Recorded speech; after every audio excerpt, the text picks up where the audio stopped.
What overlooked problem that is never shown in apocalypse movies shows would be the reason you get killed during one?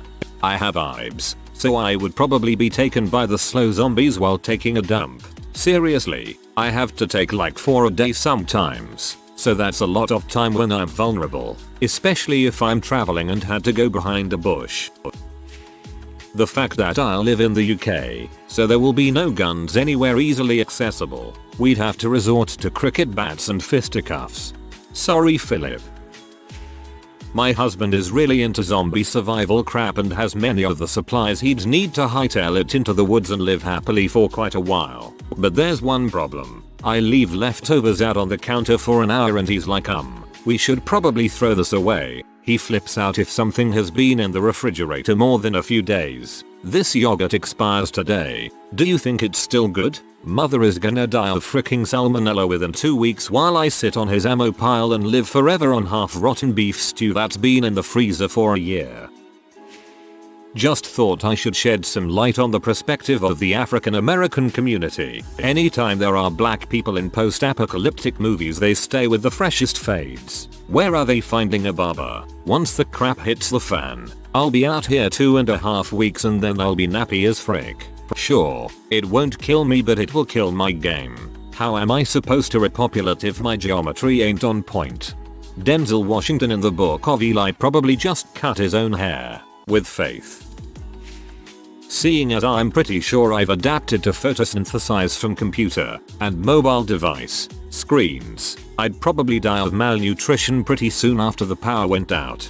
Or you'll get fat from sunlight and be worshipped by an untold number of women vying for your access to your advanced genetics. The cracked streets would catch my super speedy Heelys all the time, so probably some extravagant Heely crash death, possibly involving a scooter as well. At least your fingerless gloves will stop your hands from getting scratched up. I think one of the most striking things is that nothing has ever caught on fire, and if it does, it never spreads. If you just let a house in many irregular suburbs burn, there's a pretty good chance it will spread to other houses if left unchecked. In older neighborhoods where houses were built closer together from old style materials, this becomes an even larger risk. I don't think this really poses that big a threat to a group, but you'd expect to see a few more swaths of burnt out areas that never got help because of a lack of firefighters. 28 days later was good about that. It's kinda glossed over, but all of Manchester is burning in that situation. As someone who lives out in the country on a farm, most of these things you guys are mentioning aren't that big of a deal. We have our own wells, one of which even has a hand pump. I don't live too far away from wooded areas with plenty of accessible wood to burn in the winter. Would get to use the good old hand saws though. I plant a garden every year and have a cellar so that's not an issue in storing goods. We have lots of guns and animals nearby including deer, bears, elk, turkey, cougars, basically everything that is worth hunting. We have grain bins full of wheat from August until March-April, 40k bushels, so we could make flour for a long time. My house is about 15-20 miles away from a river which is heavily dammed, as well as the same distance from a large wind farm, so it's likely that we could get power established even eventually. I suppose my biggest threat is actually other people. In a truly end of the world situation, other people might just shoot me because they are desperate. Hard to protect against that. Yo Ginger, how you doing? Sorry man, I lost your address, can you post that again? I would really like to get in touch with you dude. Just like old times back in that grade school we both went to. I'm certain I would die from being sarcastic to the wrong person, or at the wrong time. In fact, that's probably how I'll die anyway. Way to keep a good attitude. This probably wouldn't kill anyone, but I always wondered what would happen if someone had braces on. They'd be stuck with braces practically forever. And safe drinking water. Pretty much all tap water in the US is treated. In an apocalypse, that will stop. I'd probably die of dysentery or cholera. Winter. I don't think people understand how difficult it would be for the average person to survive a harsh, relentless winter. I never could get over how they spent the entire Little House on the Prairie season of Walking Dead talking about how lucky they were to have a place to stay during winter, how often winter was mentioned was coming, and then at the end you are thinking, wow, well, best of freaking luck to them now that those plans are fricked. You sit down for the new season thinking, oh, and you thought the zombies were the only threat. Try starvation and frostbite on for size call. But nope, fast forward to them eating beans in a drum circle and everyone is fine. Let's just skip all that boring double jeopardy of zombies mixed with actual survival. Same problem with the end of Snowpiercer. No way those two had the training or knowledge to survive a single week. They'd all be dead. To be fair, they are from Georgia, whose winter is nowhere as bad as other parts of the country. I'm an upstate New Yorker and know I would be fricked if I had to live through the winter with no power here. None of the characters in The Walking Dead seem to bathe at all. If you got a cut, it's pretty likely that it would get infected and you would die from it.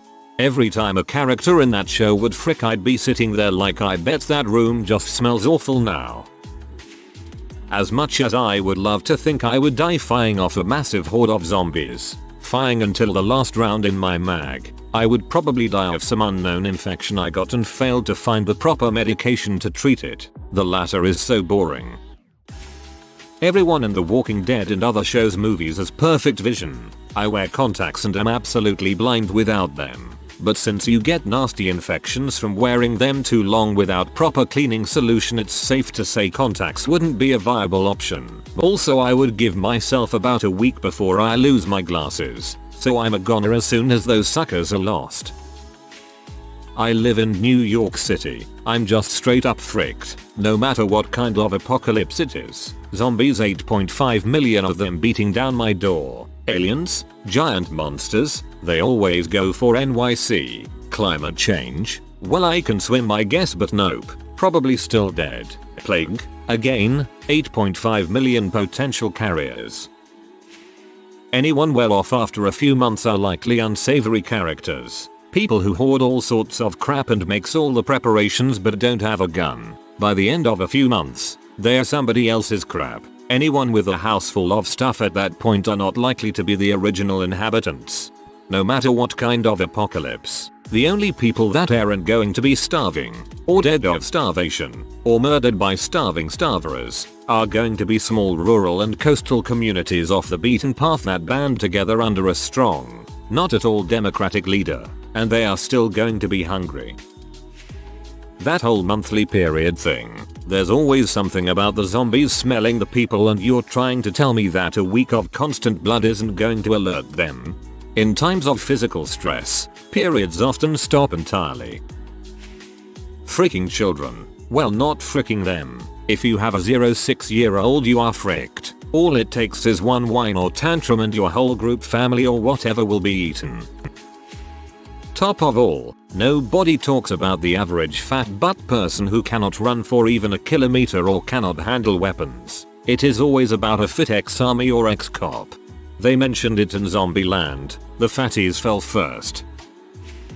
I died trying to save my family. If something happened to them and I survived, I'd probably have a decent shot at living for a while in a zombie-style apocalypse, as long as I was able to get over their deaths and not just kill myself. It really bothered me that no one on The Walking Dead never figured out that you can prevent being bitten if you just fashion a suit of bite-proof armor. Kevlar riot gear would be the best, but in a pinch you could use leather clothing and duct tape to be pretty impenetrable. Then you just get a weapon like a sword spear that doesn't run out of ammo and go zombie hunting. There's a finite number of zombies in the world, and if you kill enough in a city, that city becomes relatively safe. Still, your group wears their bite-proof suits 24/7 to play it safe, but it wouldn't be too long until you could start building fences and such and start reactivating the various modern tech structures in the city. After a few years you've got the entire city cleaned out and fences erected around the city for protection. You attract more and more survivors and eventually someone knows how a power plant works and you start to get modern tech back.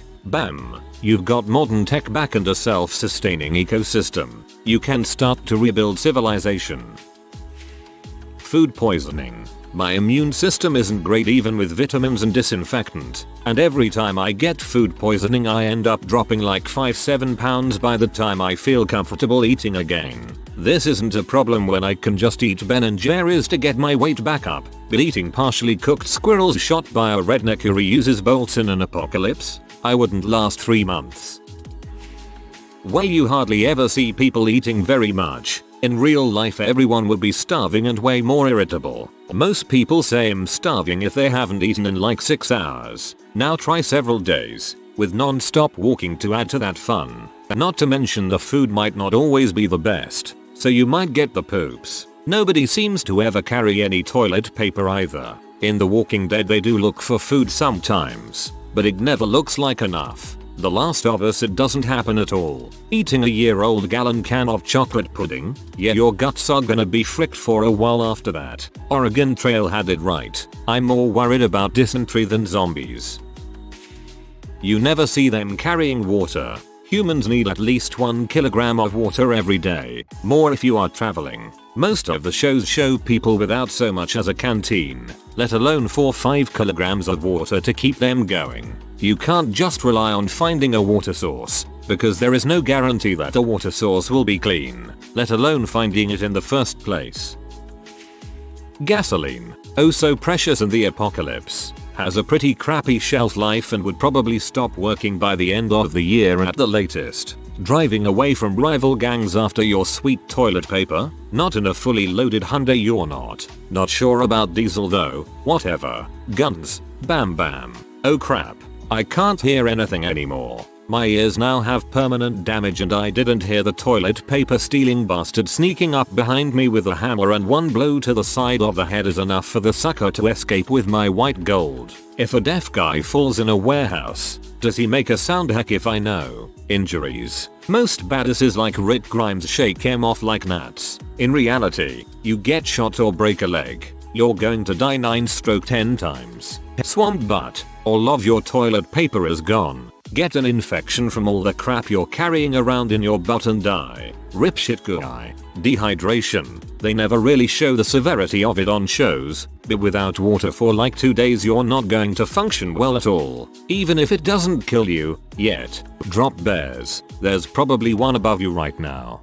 Don't look up, it only makes it angry. Edit. I want to take a moment to remind all of you commenters and lurkers alike to upvote the dang OP. These are some juicy discussions going on here and it only takes a second. Another edit. Thanks for the gold. Wait, nobody got me gold? Bastards. To everyone replying about gunfire, please keep in mind that I said warehouse implying it's indoors. With the gasoline, it will go bad rather quickly, and while there are ways to circumnavigate this, they are generally bad for the engine and will wreck it like your bowels will wreck you without your daily dosage of white lines. Not sure on the swamp butt thing. Toilet paper is a modern convenience, and people could definitely learn to make do with other things. It's not like there were neatly wrapped packs of Charmin on the prairie for pioneers who were living in sod cabins. With the zombie scenario, I never understand why they aren't wearing some kind of body armor to protect themselves. Seriously, they'll be walking through hordes of undead in a tank top and little shorts. I don't mean like a knight's armor, just simply a leather jacket, heck even a denim jacket. Something that makes it a bit harder to bite you. On the topic of clothes, why is it you barely ever see them changing their clothes? They go everywhere looking for food but never try to take any clothes. I'd probably get drunk one night and do something stupid that would get me killed, like hold my beer. I'm going to try and jump over this zombie. Basic hygiene. Handling fesses, corpses, the bacteria on the ground. It'll be like the dark ages for hygiene. Yeah, there's soap, but for how long? After a few months it's gotta be almost extinct. Soap is made from fat. You can use the fat from an animal you kill to make said soap. Social anxiety. How am I supposed to survive without my Klonopin and Paxil when I have to give post-apocalyptic presentations and make new friends in the wasteland without seeming awkward? Gas eventually expires. Stockpile all you want. After 2 years, unless you're using some surprisingly sophisticated storing mechanisms for the end of times, you're gonna have to switch to alternative energy and ditch your vehicles. I'm not sure how far TWD is chronologically after the apocalypse. But yeah. Well, it's been over a year given that Lori was pregnant and Lil Skyker is many months old. So, yay, it should be a problem soon, if it shouldn't be a problem already. They seem to leave anyone who doesn't come across as a vicious killing machine to die. Remember in The Walking Dead when they just drove past that dude hitchhiking down the road and then drove back by later and he was dead? What if he was an extremely talented doctor? I feel like if anyone saw me, they'd just leave me.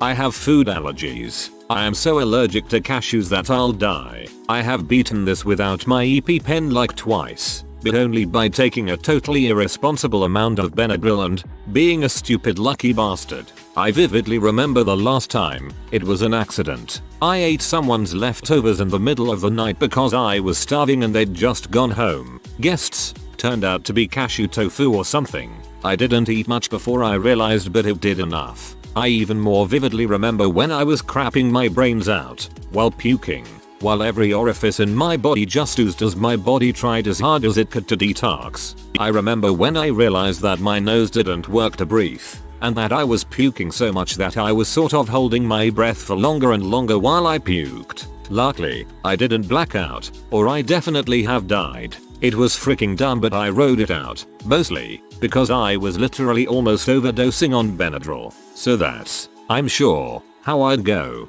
Whether it's cashews or some unknown thing, I'm fricked post-apocalypse if I were to ever eat something that has that much of an impact on me. EpiPens expire. Benadryl expires. Eventually, I'll be out of the things that could save my life, and I currently don't know enough about plants and stuff to know of a natural remedy. Not to mention how drastically my list of allergies limits my diet. Limit that to an extreme and I might be in trouble.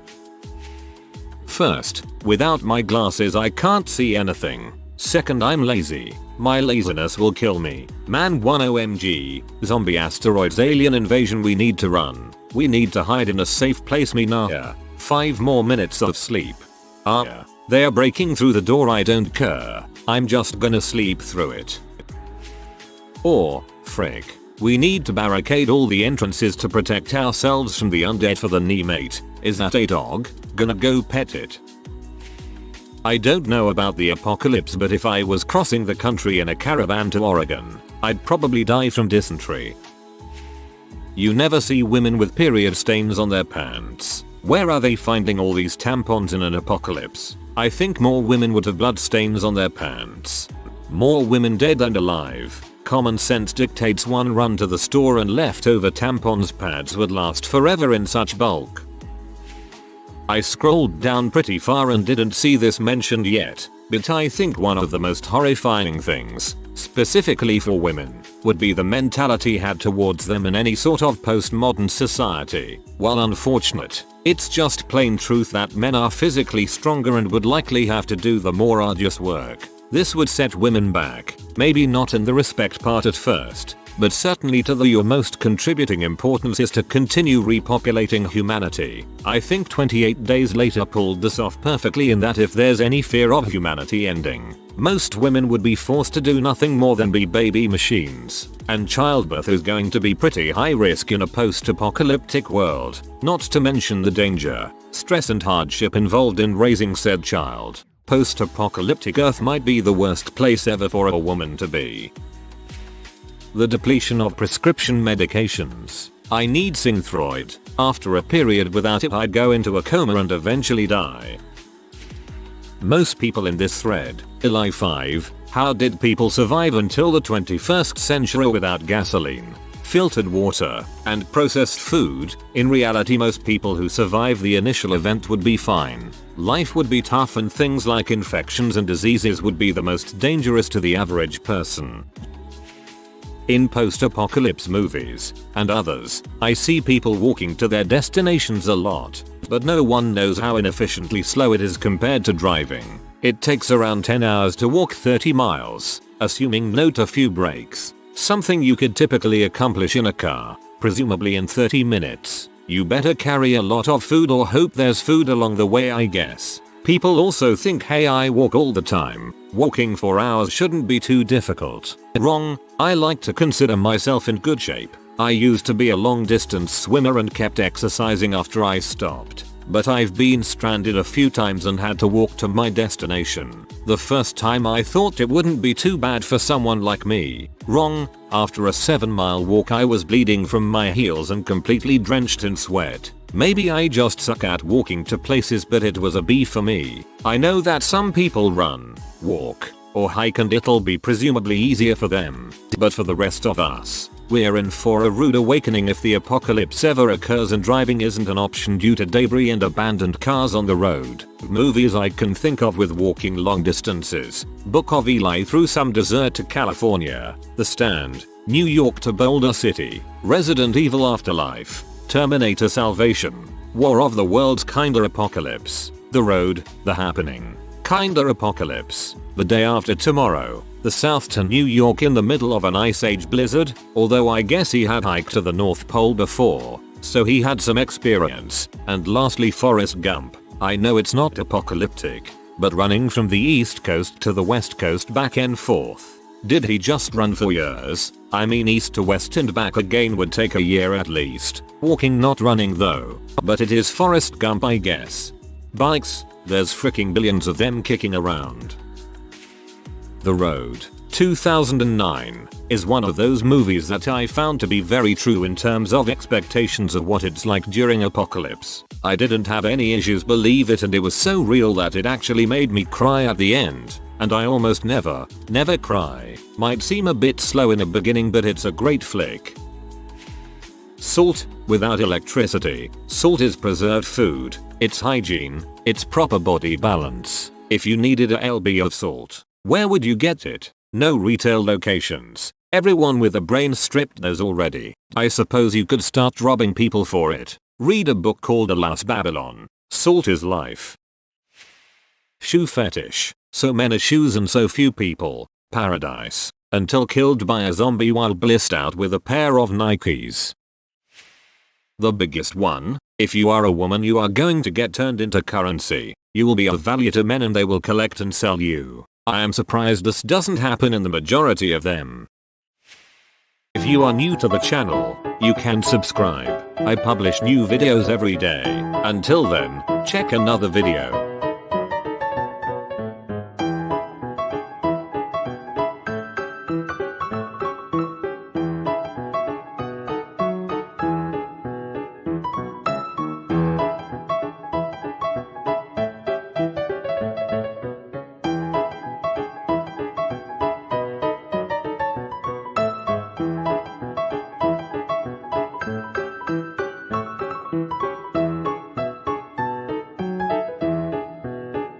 Bye for now.